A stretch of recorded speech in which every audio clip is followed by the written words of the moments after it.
once we like leave Winnipeg and we start going north, about like as soon as like about 5 hours after the first show, like second day, is when we're hitting what's called like the winter roads, the snow roads, right? They are like swamp roads that have been packed down with snow, and the snow's frozen, so it's drivable, right?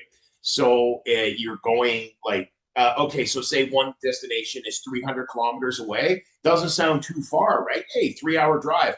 Not when you can only go 30 to 40 kilometers an hour on these roads because there's sharp turns. There are straightaways, but it's still just snow and ice, and there's divots from the trucks coming there. So there's times where it's like the roads are like really bad, and we're bumping around or driving so very carefully up and over.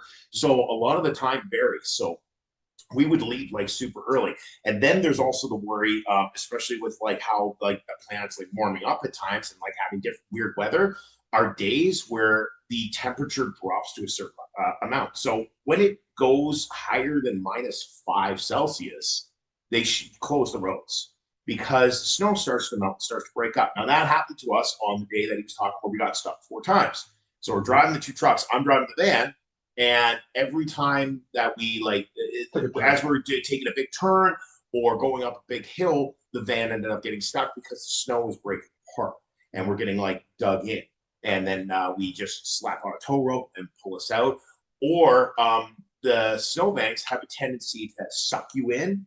So like I'm just driving around, and then all of a sudden, I'm going sideways, and I don't know why. I didn't hit anything. I didn't do anything. It's just going right in and then right in and boom. We actually had a close call on the way to Benghazi, which is like our last show, and we hit outside of yeah, we were on our way. Yeah, we were on our way to Blood Vein. We were on our way to Blood Vein off Barren Lake or Barren River, and it's a gravel road, but it's frozen over, and we're just driving, and it's like 90 on this kind of like pseudo highway. And we're like, okay. So we're still driving 60, 50, 60 to be safe, and just driving along. And both Luke and I are sitting there, and our van just starts drifting to the side. I'm like, okay, I turn my wheel. I'm still drifting. I looked at Luke and we went, okay. And we both put our heads down because where we were going, if we went just a little bit further, the snowbank stopped us and drug us in. But if we went a little bit further, we would have rolled, right? So like duck your head down so that because we both know what to do in that situation. And then keep in mind they have the ring in the back of the van, so when it rolls, all that probability of survival is not great. Yeah.